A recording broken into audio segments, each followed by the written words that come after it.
I give my opinion, and it seems to make a lot of people upset, but then a lot of people love my opinion. That's why you bring me on here. And I really appreciate that, brother. I just want to say this before we get started, Art, is that, a lot of people think I came here to bring a black man down. And that's what I hear in the comments a whole lot. But it was nothing like that. A black man didn't cuss a dead man's mother out. A black man didn't set his friends up and put them in a situation where they couldn't come home to their families no more. A black man didn't reach back and help the people that helped them make it up the ladder. It was Puffy. You know what I'm saying? I got tired of Puffy going on different platforms talking about how he loved the people that we was all with, how he loved the people that helped him, when in fact, none of that stuff was true. So my whole thing about it is, man, I appreciate your platform for letting me, voice my opinion. And like I said, opinions like an asshole. Some of these cats out here get paid for their asshole. I get paid to give my opinion. Yeah, I feel you, man. I mean, yeah, you just on here giving your opinion, man. I mean, you was one of the people that was real close to the situation, so why not? Thank you. I appreciate that. So with that being said, right, the last interview me and you did was a day after the raid. And when you look at everything now, man, how you feel about everything? It's been like a week, knowing Diddy, you being around Diddy. Could you ever imagine that his houses would get raided for sex trafficking? Bro, you can't imagine no stuff like that. You understand? You can't think that, because back then he wasn't Brother Love. He was Puffy. All the way up until he became Diddy. So his behavior over the years has... Let me break this down real quick, because something major just happened, and it shook everything to Jay-Z, the man known for ice-cold composure and calculated moves. Suddenly let that legendary calm slip. No headline warned us. No insider leak prepared anyone for the first time. The world didn't see the mogul. It saw the man, raw emotion. No filter. No armor. IT was like watching a titan drop his shield in the middle of a storm. The crowd froze. No cheers. No gasps. Just silence. And then the whispers started, spreading instantly across social media. What could push a billionaire built on control to crack in front of millions? What's really hiding behind the designer shades and empire-level confidence? One thing's certain. This story is far from over. About Claudia Jordan right now. Claudia Jordan don't ever mention my mother name. She mentioned it yesterday. Talking about why people are afraid to come forward. You mean like you? You was Diddy girl. Corey was Jay-Z girl. Why don't you claim your friend? Claudia.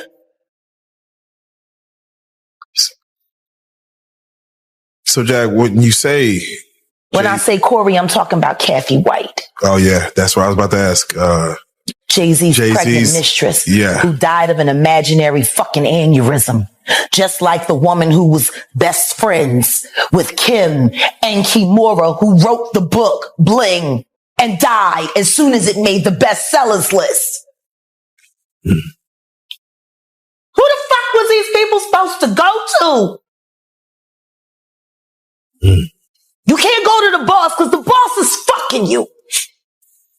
And the boss's boss don't get no fuck. Can't go to the authorities. They're all bought and paid for. You could try to get a special prosecutor, but they'll just pay somebody to reassign him to another case. Where the fuck you go when you get f***ed over by the industry? Nowhere. That's where you go, nowhere. Which is where people like me step in. Right, I go to Diddy parties to walk mother out, cause ain't nobody stopping me when I come.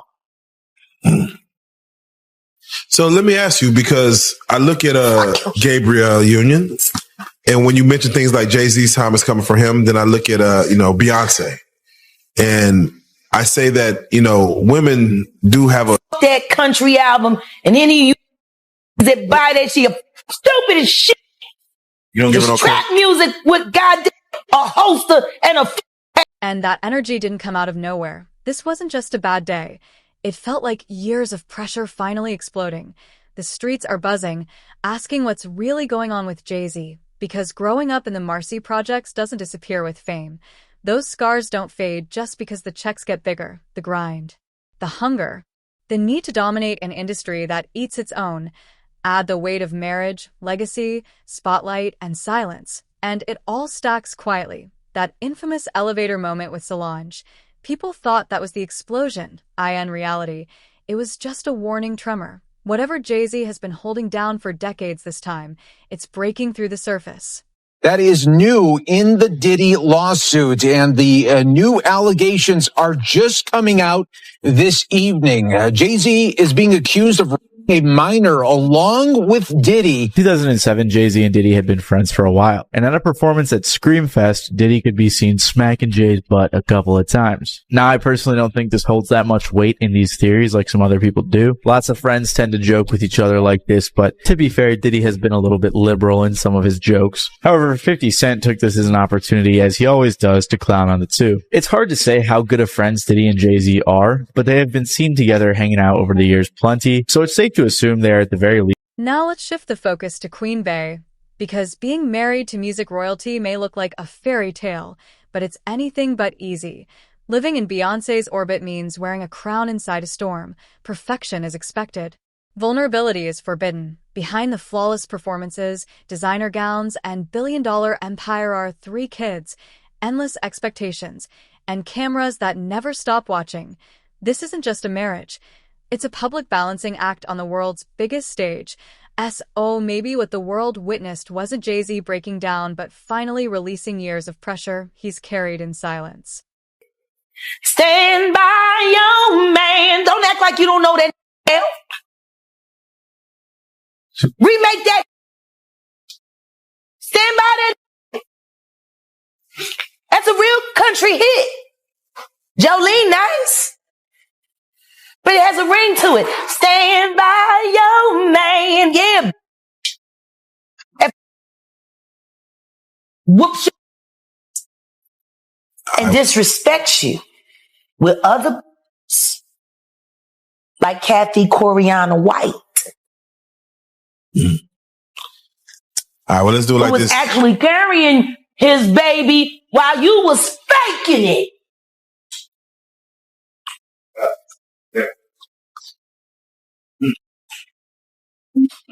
Why your husband don't want to put his seed inside of you?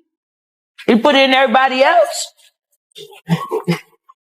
Wild in this world, yo. It's funny, you open up Beyonce's internet, it just gets weird. Beyonce's internet. That's what we're calling that it. That belongs to the devil. Unless you calling that the devil, she ain't nothing but an employee. Oh. A half of which dumbass bitch. So, it's funny that it's crazy you say these things. I know nobody want to accept that bitch bitch. I think she went and killed the girl Cats.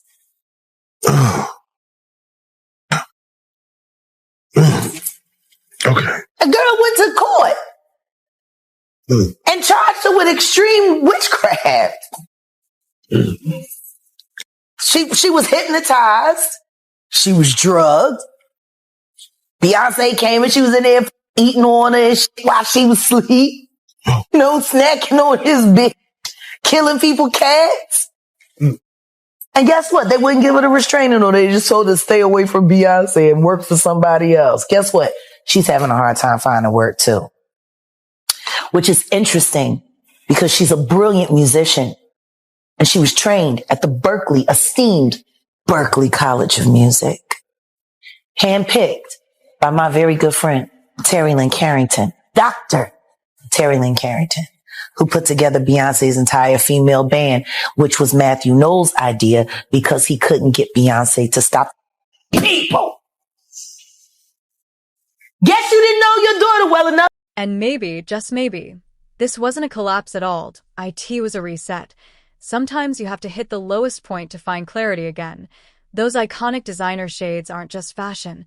They're a shield, hiding decades of pressure and unspoken truths. Let's be clear.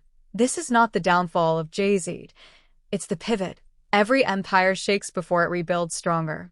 What we're witnessing may be the rebirth of a man reclaiming balance and rewriting his legacy on his own terms. Why is everyone having such a hard time? He ain't doing shit different. He lined up D. Haven, stole his life and identity. He lined up Big L, stole his life and identity. He lined up Dame Dash, stole his life, identity, and took his love. Lined up R. Kelly. He wants to be the one. Yeah, shout out D. Haven. He actually hit us up, wanted to tell this story. You need to talk to D. Haven. Yeah, we need to talk to him. I told you that last year when I put you on the phone with him. You did. I want you to think about this. Allegedly, Sean Carter is responsible for enacting Hype Williams to put Aaliyah on a faulty plane to move her out the way as punishment for rejecting him. And so he could level up Beyonce, who was struggling. Let's just say allegedly that happened. Now I want you to think about 106th and Park with Mary J. Blige. Free, who is a victim of Sean Carter. Yeah. Mary J. Blige, who is a victim of Sean Combs, are sitting there talking about the death of Aaliyah amongst each other. Think about that. You got a Diddy victim, you got a Jay-Z victim, and you got a superstar gone. They know what happened. And yet, they had to sit there and have that conversation like they didn't know who. When that clip hit the internet, it didn't just trend. It detonated. One short video set the digital world on fire. Timelines flooded. Headlines exploded. The streets were buzzing nonstop. Celebrities jumped in immediately. Diddy, Rihanna, and others showing support. Twitter melted down. Instagram replayed the moment endlessly. TikTok couldn't keep up with reactions. Some fans were moved. Others were stunned. Critics called it a PR stunt, but real or staged, it didn't matter. The world was locked in, watching the master of control stand exposed. Like Jill Scott, who was also an artist and knew how bad that family was struggling and took that as an opportunity to get a very, very large-scale home in a lovely, lovely white Jewish neighborhood for cheap. Oh, okay. Whoa. I mean, I'm just like, you could have said, I know you guys don't want to walk away from your home, but at least let me pay you full value because I got the money and I want to see y'all be okay. She knew they were going to have to forfeit on that mortgage and she squeezed. She was kinder to that damn dog. Oh, man. Putter? What's his name? Flutter, yeah. Putter, yeah. You gave the dog an idiot name and you wonder why he's shedding your shoe. The fuck is Plutter? What does that mean? Yeah, How it's the sound his feet make? That's your fault, bitch. You named him nothing. How you gonna... Flutter, I used to hate that shit. And he hated kids. And he barked at people's feet. Like he was fucked up. Oh, man. I can see why Lizelle says she shouldn't make no babies. Oh, man. I mean, that was her husband. He should have known her best. Yeah, let me say She wrote a whole song about it. It was a hit record. Want to hear it? It's not for rich. Oh, shit. Turn on a black radio station on Sunday where they sell bullshit all the time. Jack, I want to ask. Nothing progressive. I have to say, most people that watch our interviews or your interviews as of late, the main question that comes up is, how does she know was she there? So yeah. I want to do it like this. I'm gonna name some names. Sure. And I want to know, were you around them? Sure. I would like to start for what everybody knows is Jay-Z. What about him? Okay. Both of them were with Mr. Carter. Ask me what you want to know and I'll answer what I can. Let's just start with the base level. Business, personal.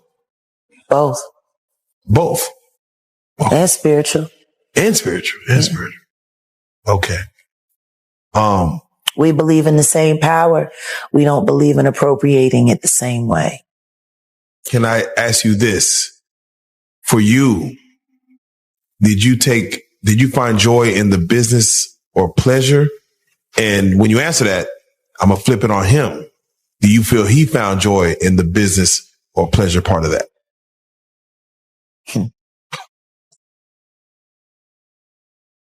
Or spiritual?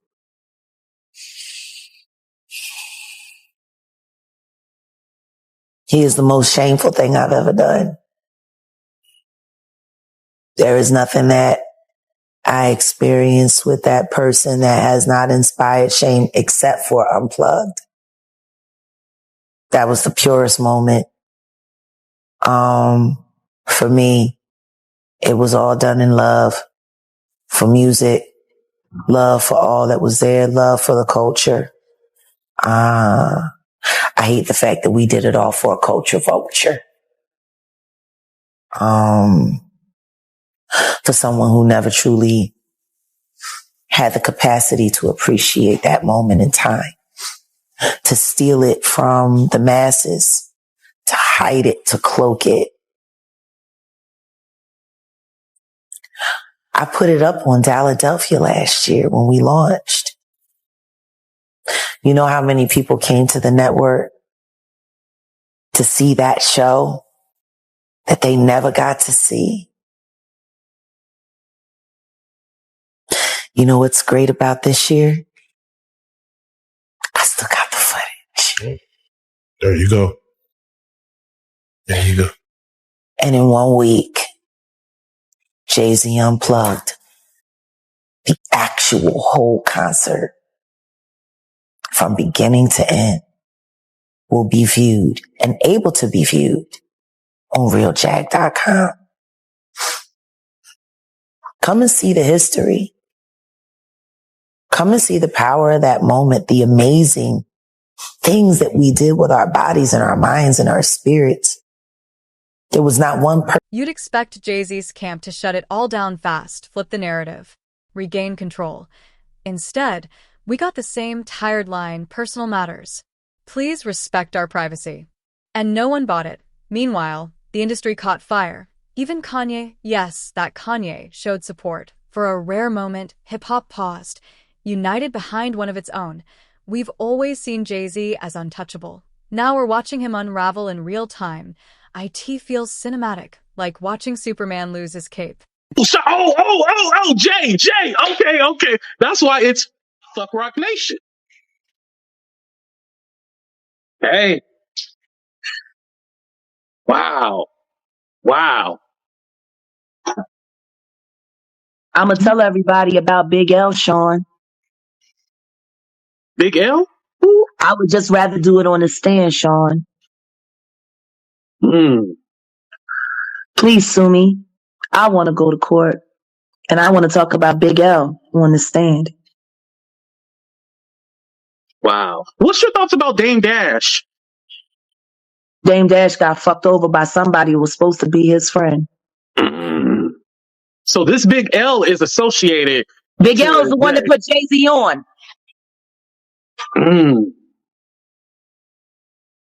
Wow. Jay-Z was the last person to see Big L alive.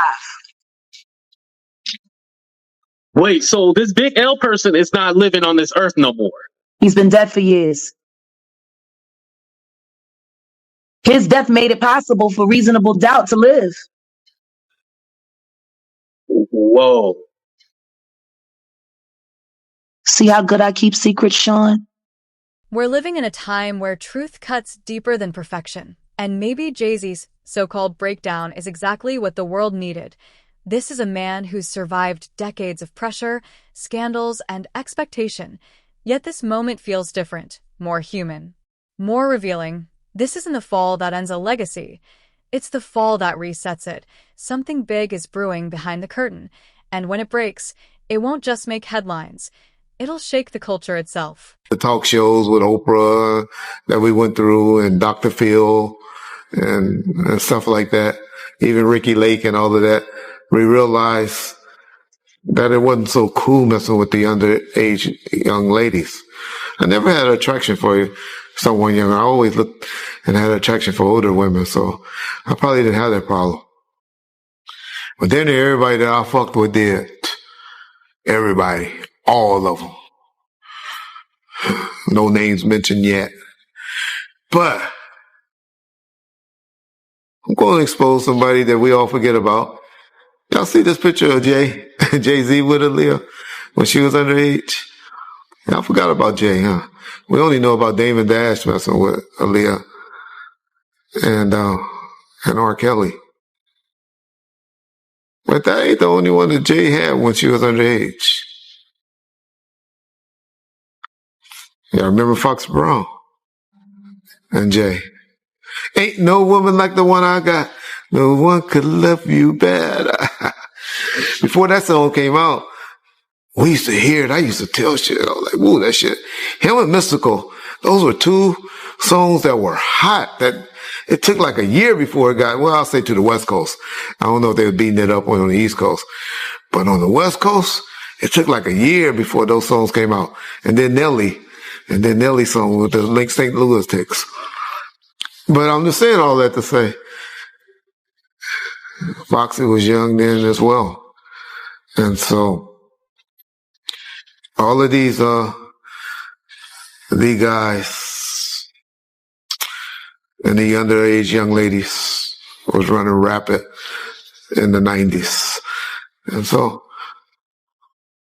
that's all I remember. That's all I think about, you know, with the DeBarge and Janet Jackson situation. Hey, that's all I think about, and I can remember about Aaliyah. Aaliyah was my wife's favorite artist. She loved the hell out of Aaliyah. It was a tragic how she died. You know, trying to rush back to get to Damon Dash on the plane. You know, and what happened is the Bahamians let her fly out, and their plane was overloaded or full. That's the one thing that I didn't like about when I traveled to our black countries like the Bahamas and Jamaica and all of them. The officials there, we used to have to bribe them $100 to make the rules pass, to let us in with the dogs that we didn't have properly claimed, or you know, the not search our bags or whatever, or to sneak away with a whole bunch of cigars and stuff like that. But in Mexico, one thing about the motherfucking Mexican authorities, that number used to be 5 G's, 5,000 and stuff like that. And I used to laugh. I was like, damn, black folks is easily bribable. They so cheap. They don't understand the value that they be having. But yeah, that's all I got on Aaliyah, really. It's a talent. That's another person that life was taken too soon. That was a talent. Wonder where she would be now. Her, Pac, Big. This moment isn't just about Jay-Z. It's about hip-hop as a whole. For decades, the culture was built on invincibility, never breaking, never showing weakness. But beneath the armor, these artists are human. We saw it when others opened up about depression, when Kanye spoke openly about bipolar disorder, And now, seeing Jay-Z crack hits differently. This isn't weakness. It's truth. The mask is slipping, and what's emerging is real, raw, and overdue. This isn't just a viral moment. It's a cultural reset. It was almost as if Michael Bivins was like having like PTSD from New Edition being a child star and said, I'm going to find some real talented guys. And I'm going to fuck them over worse than we did. So we can say it happened to somebody else. That's PTSD for you. Like, we're going to make them relive it. Make them relive it. God damn. Why would you do that to another artist? Yeah. Why would you sit there and say, man, we had the #1 record and we were still on food stamps, and then force your group to do that? Hey, man. Why would you do that? Be your own people. You want to know how fucked off it was for Big Mike at the end of his run before he had to leave Boyz II Men? Oh, yeah. Yeah, please. Let me tell you how bad his finances had gotten after his wife ran through what lump sum of money they had on that god-awful soul food restaurant that lacked soul and promptness. 6 hours to get a turkey wing platter. 6 hours. Yeah. We used to call it opening to get it in time for dinner. Get your order in as soon as they open if you want to have it by 6. That was the joke around Voorhees. Jeez. Jill bought their house.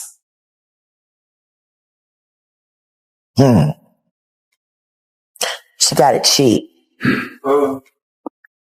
It would have been a $750,000 home back then, but they were forced to knock $250,000 off the top because of the structural damage. Apparently, they weren't able to take care of that home. It was riddled with termites. Said the only thing holding it up was the paint. They needed the money. So Jill squeezed. And they sold that house for very much more than $400,000 less what it was worth. And they broke even. So, is it the way you hate me, baby? That was my cousin Alma that sang that. Oh. Yeah. Oh. The apple don't fall far. You don't want to diss me. The apple don't fall far. You don't want to diss me. Yeah. I know you. Bitch. Wait a second. Did you hear what I just said? Michael Bivins fucked over Boyz II Men. And when Big Mike got sick, apparently there wasn't enough money available to help them through their hard times. That's how it goes. They didn't even promote that soul food restaurant. I mean, I can understand why it was some nigga shit, but maybe if they had got some real help, maybe they could have hired somebody to come in and help manage it. But no, they had to be a self-ran business because they couldn't afford. And listen, it's okay if you feel it too. This moment could mark a real turning point, an era where artists stop pretending they're invincible. IT won't change overnight. There are still corners of hip-hop where emotion is seen as weakness, but the tide is shifting, more voices are speaking, more fans are listening. Mental health is real. IT matters just as much as fame, money, and the grind. Who the fuck goes to their childhood house for a visit and the shit goes up in flames? That was very weird. The next day, within the week? The next day. The next day. And still, no real investigation on how the house just went up in flames. Man. I guess they paid y'all off. Like they paid y'all off for that Astro World. So let me ask you. Texas politics. Yeah, Texas politics, man. It's that right there. We're gonna talk about the episode But for right now, I just got to get your take on when we see a Killer Mike win 3 Grammys. And get arrested immediately after because Jay-Z paid somebody up just so he couldn't have a good night. You, Sean. Hey, man. Weirdo. Don't get no what you got in your head, that neural link. You'll never outthink me. Ever. All I do is frustrate you and AI. You can't quantify me. You can't even control your wife. You gonna handle a like me. You can't even control that goofy thing. You should have done a better job. Maybe she wouldn't have had to lose her mind on Kathy. Because you ain't protecting you. You're protecting her. This is where the story gets uncomfortable. Beyond fame and fortune lies raw humanity, where power wears kindness as a mask and vulnerability becomes something to exploit. When Jay-Z enters the space, it stops being gossip. IT becomes a reckoning, a collision between legacy and conscience, between the man the world worships and the flaws he can no longer outrun. When the lights fade and the noise dies, truth has nowhere left to hide.